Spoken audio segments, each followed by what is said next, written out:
Assalamualaikum warahmatullahi wabarakatuh. Halo semuanya, jumpa lagi dengan saya Chow Sing Sing, kurator dari podcast horor Night Story. Halo, apa kabar semuanya? Semoga kalian semua sehat-sehat ya.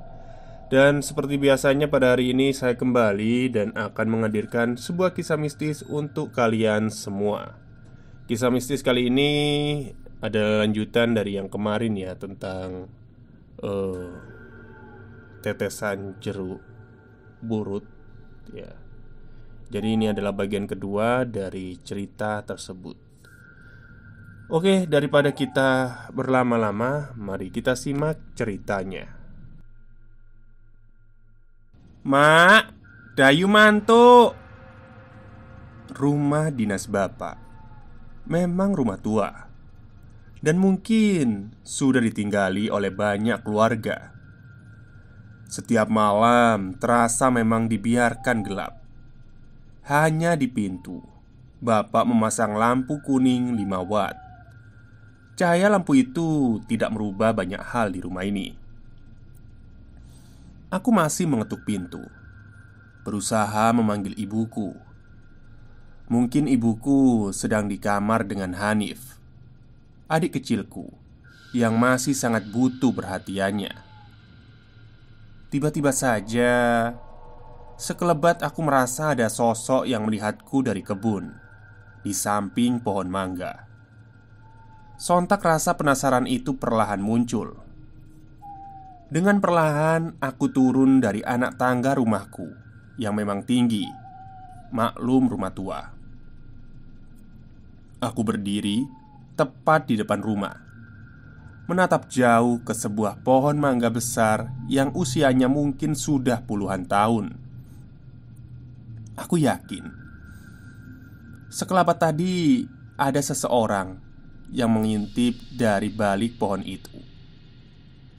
Tidak mungkin bila itu adalah tetangga, apalagi tamu. Jadi, siapa kalau bukan orang yang mungkin saja berniat jahat? "Mbak," kataku. Entah bagaimana kalimat itu yang pertama kali muncul. Seakan dari sekelebat pemandangan itu, aku yakin yang mengintip adalah sosok perempuan. "Mbak," lagi, aku masih memanggilnya. Karena tidak ada jawaban, maka aku mendekatinya. Aku berusaha memutar sehingga bisa melihat keseluruhan apa yang ada di balik pohon itu. Dan benar saja, ada seseorang di sana. Ia membelakangiku. Terlihat rambut panjang, lengkap dengan gaun putihnya. Aku gak pernah berpikiran aneh-aneh. Yang jelas aku yakin itu orang yang entah mau apa berdiri di bawah pohon mangga di depan rumahku. "Mbak," aku masih berusaha untuk memanggil. Namun ia hanya diam mematung seakan tidak mendengar panggilanku. Ya, gak bisa aku pungkiri bahwa kecurigaan selalu ada. Dan entah perasaan berdebar macam apa ini, di mana aku ditempatkan di posisi yang seakan aku terancam oleh sesuatu yang gak aku pahami. Namun, situasi itu berlangsung sangat cepat, terutama saat aku terperanjat ketika seseorang mencengkeram bahu dan memutarku untuk bisa melihat siapa yang melakukan itu. "Bu," kataku. Aku bisa melihat wajahnya yang memendam marah. "Dari mana saja kamu kok baru pulang?"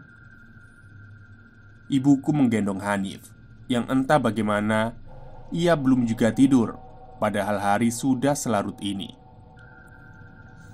"Belajar, Bu, di rumahnya Hendra." Meski ada tatapan kecurigaan di sana, namun akhirnya beliau percaya. Sejenak, ibuku menguapkan amarahnya, menyuruhku agar membasuh kaki sebelum pergi tidur. Aku berbalik untuk melihat sosok asing itu, tapi sosok itu sudah lenyap. Satu yang gak akan aku lupakan adalah ucapan ibu malam itu. "Loh, anakku Hanif, kok udah gak nangis lagi? Padahal tadi nangis terus loh." Tatapan Hanif tertuju pada pohon mangga itu. "Kamu sudah sholat isya belum? Sholat dulu, baru tidur," kata ibuku setelah ia menutup pintu rumah. "Nje bu." Ya, meski malas, aku menuju kamar mandi, berwudu, kemudian masuk ke dalam kamar. Lampu sudah dimatikan. Aku mengempaskan sajadah dan bersiap untuk menunaikan kewajibanku.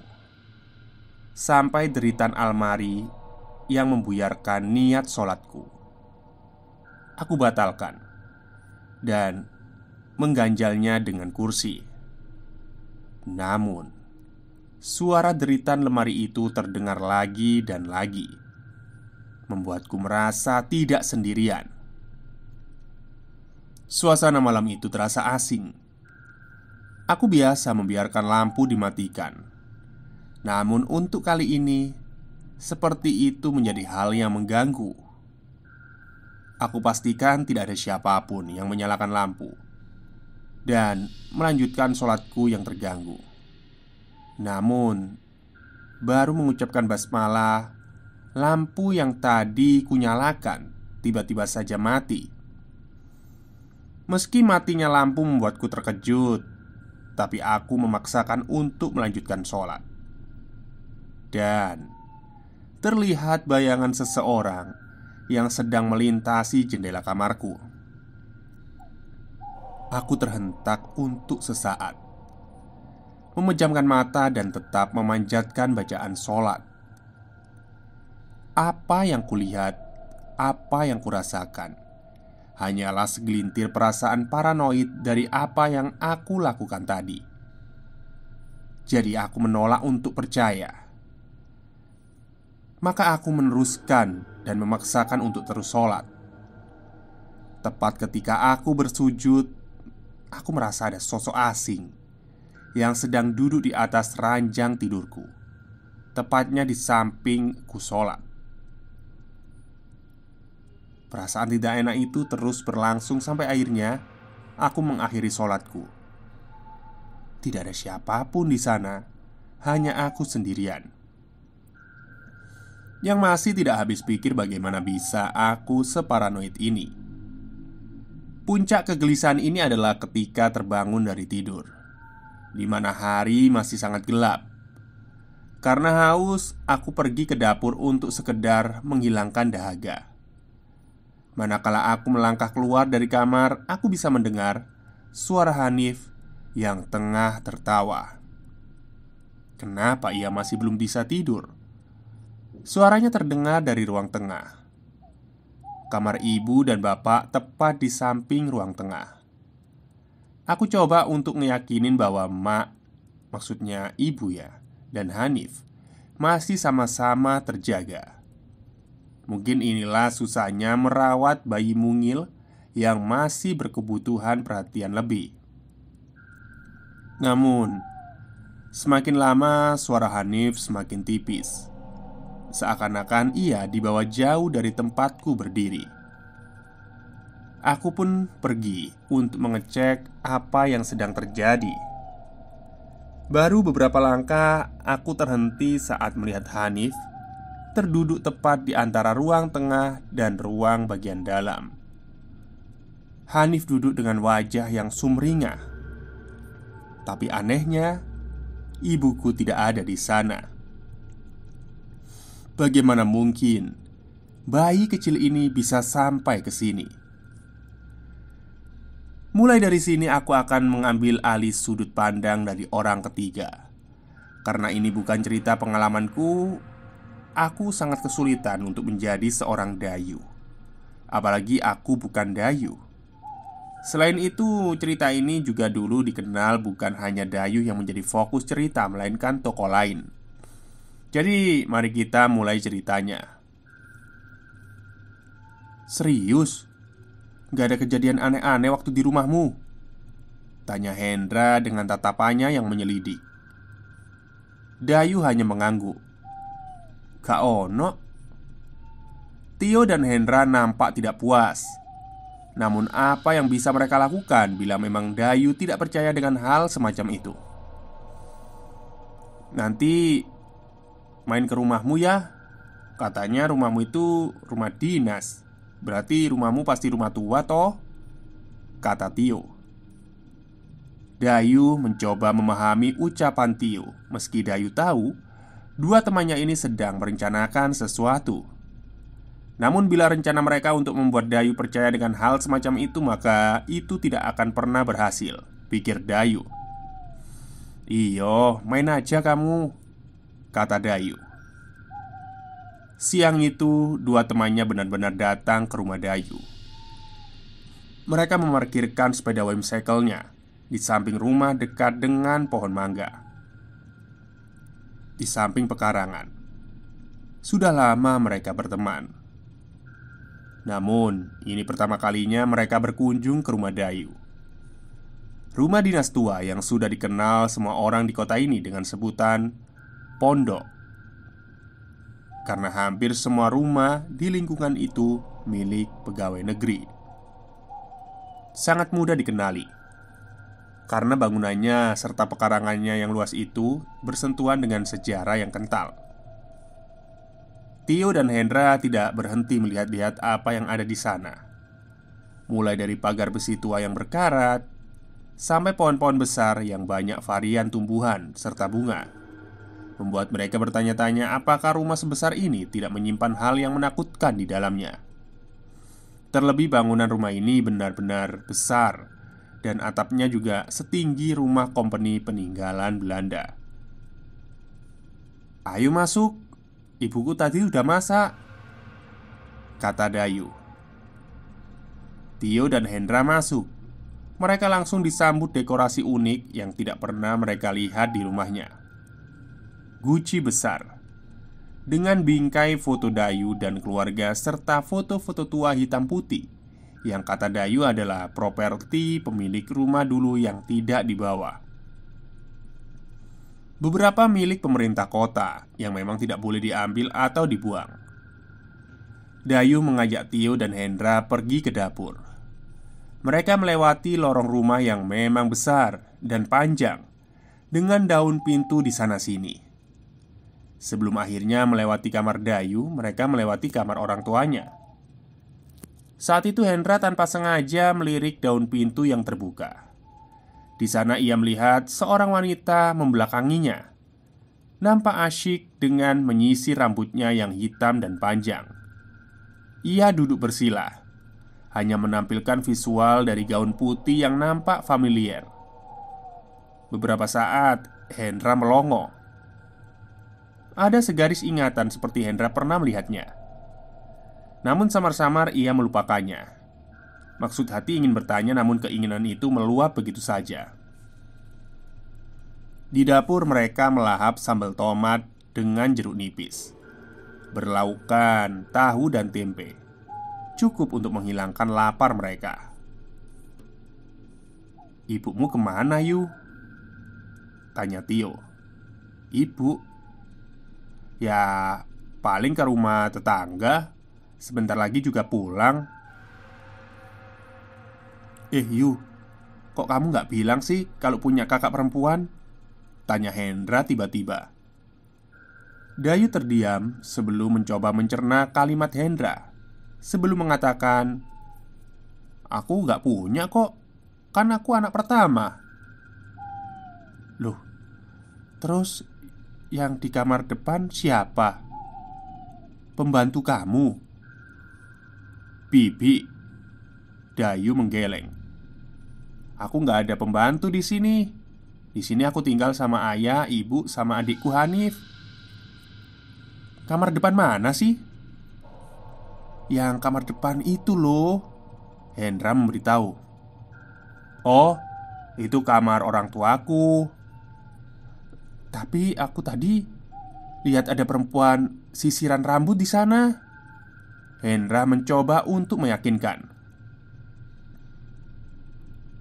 Ucapan Hendra membuat Dayu kebingungan. Bila itu yang Hendra inginkan membuat takut dirinya dengan hal semacam itu, maka tidak akan menggoyangkan Dayu. Maka saat itu juga Dayu mengajak Hendra dan Tio memeriksanya. Ketika sampai di kamar orang tua Dayu, Dayu membuka pintu itu. Perlahan ketika pintu berderi terbuka, mereka melihat siapa yang dimaksud Hendra tadi. Kosong. Tidak ada siapapun di sana. Hanya kamar yang berisikan ranjang ditutup tirai dengan daun jendela yang terbuka. Selain itu tidak ada apapun kecuali perabotan yang umumnya ada di kamar. "Jangan gitu dong. Kalau bercanda jangan keterlaluan," kata Dayu, mencoba menyampaikan ketidaksukaannya dengan apa yang Hendra katakan. Hendra hanya diam. Sesekali ia melirik Tio yang sepertinya percaya dengan ucapannya. Namun, karena Dayu sudah membuktikan ucapannya, akhirnya membuat Hendra tidak berkutik. Siang itu mereka mencoba masuk ke dalam kamar Dayu, mencoba meluapkan apa yang baru saja terjadi. Sesaat setelah mereka masuk ke dalam kamar Dayu, Tio dan Hendra berpandangan lagi, menatap satu sama lain sebelum mengatakan, "Berani sekali kamu, Yu. Apa nggak salah penempatan ranjangmu ini?" ucap Tio. "Maksudmu?" kata Dayu penasaran. "Ini tempat tidurmu, kepala di utara, kaki di selatan. Udah seperti orang yang mau dikuburkan. Apa kamu nggak takut didatangi setan?" "Alah, udahlah, jangan percaya hal begituan lagi."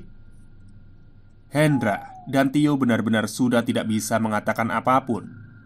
Dayu benar-benar Dayu, seperti namanya. Ia lebih keras dari batu kali. Umumnya di Jawa, terutama Jawa Timur, mereka menghindari posisi tidur untuk tidak menyerupai mayit atau jenazah, di mana posisi itu dapat mendatangkan kesialan yang mungkin ikut datang. Selain itu, posisi tersebut dianggap tidak lazim karena dipercaya memanggil mereka yang sudah meninggal. Sepanjang siang mereka ngobrol kesana kemari, sembari bercerita apapun, sampai tiba-tiba Tio tercetus sebuah ide untuk memainkan sebuah permainan yang dulu menjadi semacam euforia penguji mental anak seumuran mereka. Jai Langkung Pensil, begitulah anak-anak dulu memanggilnya. Meski awalnya menolak, Dayu tidak bisa membuat kedua temannya menghentikan permainan konyol itu. Bahkan sebegitu terkenalnya permainan ini sampai Dayu tahu cara memainkannya yang nyaris seperti bagaimana Jai Langkung dimainkan. Meski dengan beberapa media yang berbeda, Hendra sudah selesai menulis huruf abjad A sampai Z, menuliskannya angka 0 sampai 9, dan terakhir dengan sentuhan gambar titik awal pensil yang diletakkan di media kertas. Tio memastikan pintu dan jendela tertutup, sementara Dayu memperhatikan kedua temannya yang seantusias itu dengan hal ini lagi. Hendra memanggil Dayu dan Tio, meminta mereka untuk memindahkan pensil dari satu tangan ke tangan yang lain. Di sana mereka diminta membaca salah satu kalimat yang tentu banyak dikenal oleh orang, memanggil mereka yang ada di sekitar kamar itu. Jai Langkung, Jai Langset, di sini ada pesta, pesta kecil-kecilan. Jai Langkung, Jai Langset, di sini ada pesta, pesta kecil-kecilan. Datang tak dijemput, pulang tak diantar. Jai Langkung, Jai Langset. Meski mengganggu, Dayu merasakan ada sentuhan mistis di saat ia mengucapkan itu. Seperti ada intensitas yang seakan di dalam kamar itu. Tidak lagi hanya ada mereka bertiga.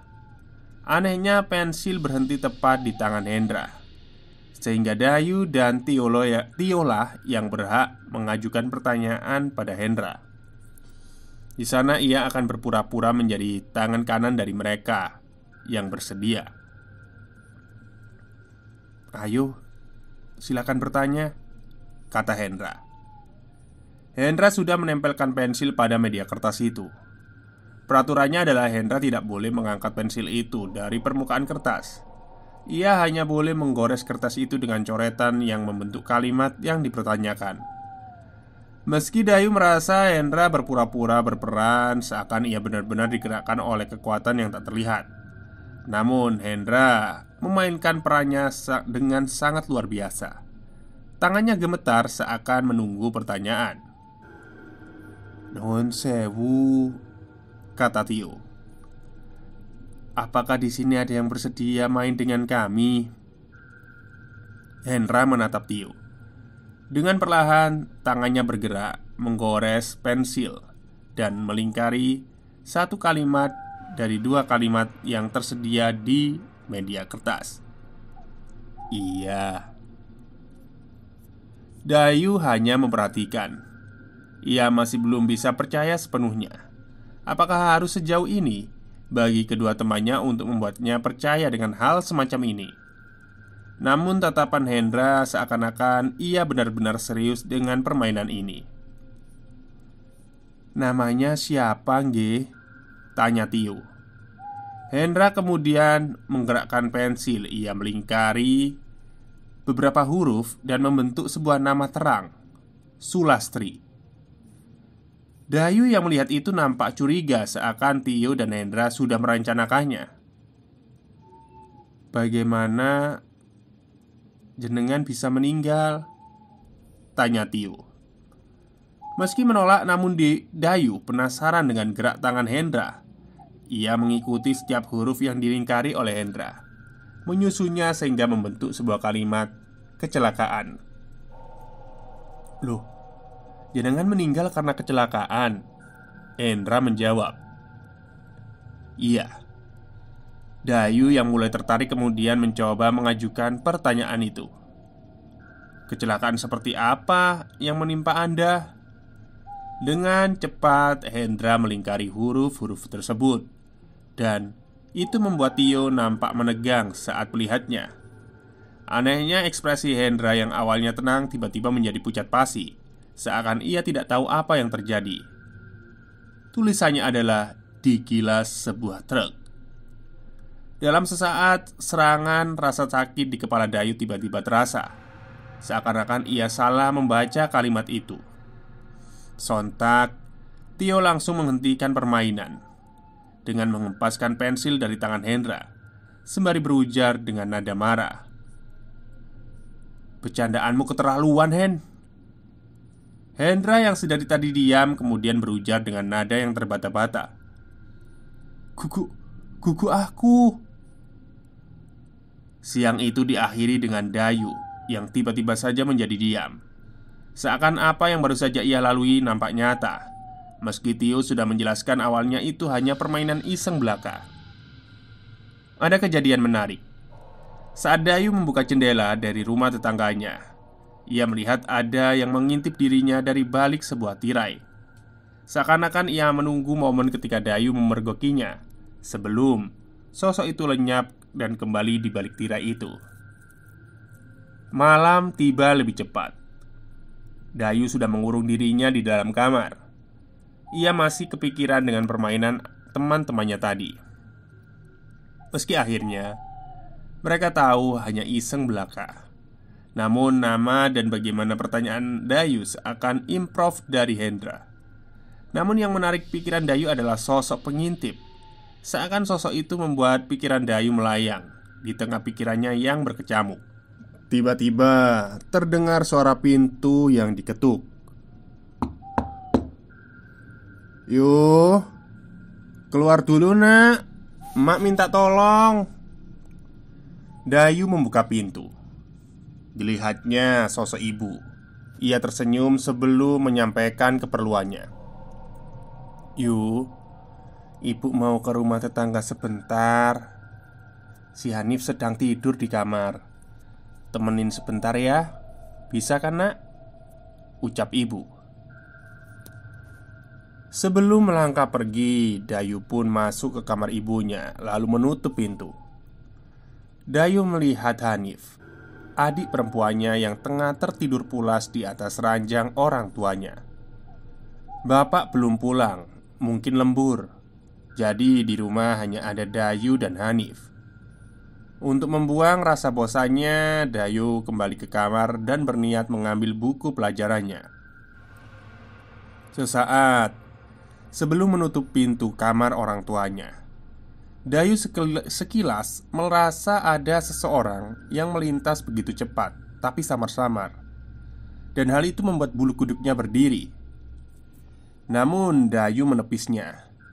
Cepat-cepat ia ke kamarnya sendiri mengambil buku, lalu kembali ke kamar orang tuanya. Namun, aneh, manakala Dayu menyentuh handle pintu kamar orang tuanya yang seharusnya tidak terkunci, tiba-tiba terkunci dengan sendirinya. Seakan-akan ada yang sengaja mengunci kamar orang tuanya itu. "Bu, ibu udah pulang?" teriak Dayu. Ia berharap ibunya lah yang mengunci pintu. Tapi hening. Tidak ada jawaban apapun dari dalam kamar. Dayu masih mengetuk pintu, lalu ia ingat Hanif sedang tidur. Maka, satu-satunya yang Dayu pikirkan adalah jendela kamar ibunya. Meski terakhir Dayu melihatnya tertutup, mungkin ia bisa melihat apa yang sebenarnya terjadi di dalam. Dayu keluar. Ia harus memutar untuk sampai ke jendela kamar ibunya, yang tepat di samping petilasan rumah tetangganya. Gelap sekali, karena lokasinya yang dipenuhi oleh tumbuhan serta pohon besar. Tidak ada cahaya yang cukup menyinari tempat itu. Dayu mulai memanjat. Ia mencari pijakan kuat untuk kakinya sembari menahan keseimbangan. Dayu menyengkram jendela kayu di antara sela tempat angin masuk. Di sana Dayu bisa melihat isi kamar emak. Meski tertutup tirai bening, Dayu masih dapat melihatnya dengan jelas. Ia melihat Hanif. Hanif terbangun. Ia tertawa layaknya bayi kecil yang sedang dihibur. Tangan Hanif berusaha entah meraih apa. Suara cekikan Hanif membuat Dayu bingung. Sementara di tempat lain, Dayu tidak melihat apapun atau satupun orang di dalam sana.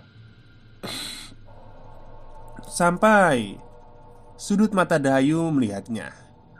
Di meja rias milik maknya ada sebuah cermin. Di sana dari pantulan cermin, tepat di depan Dayu, ada sosok yang berdiri. Seorang perempuan dengan gaun putih berdiri melihat Hanif. Wajahnya tertutup rambut panjang. Ia hanya berdiri saja di sana sebelum akhirnya kepalanya berputar 180 derajat.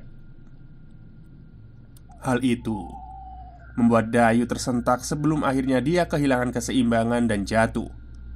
Seakan tidak percaya dengan apa yang ia lihat. Sontak Dayu langsung berlari.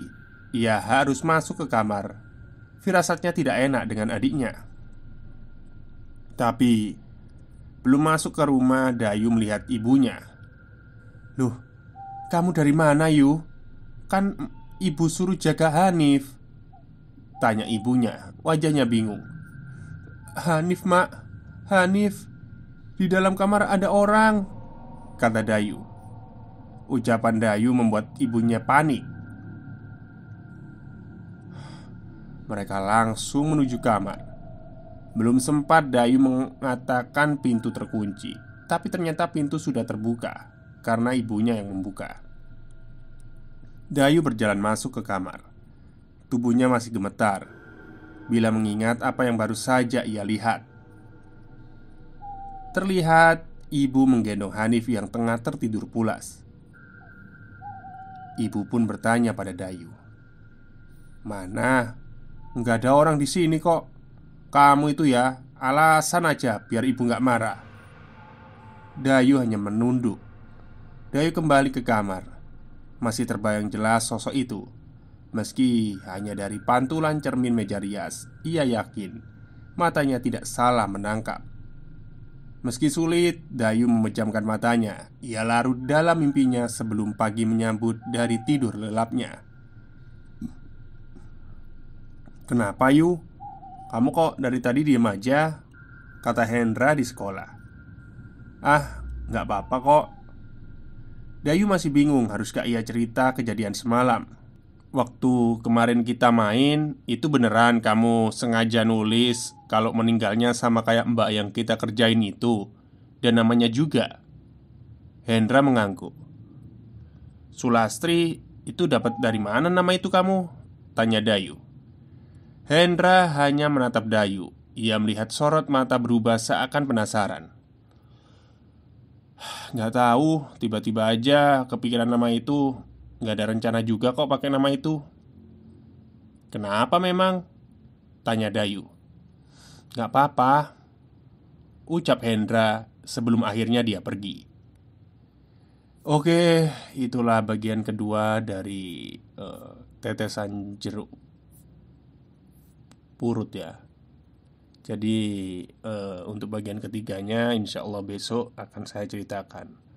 Baik, semoga kalian semua suka. Wassalamualaikum warahmatullahi wabarakatuh.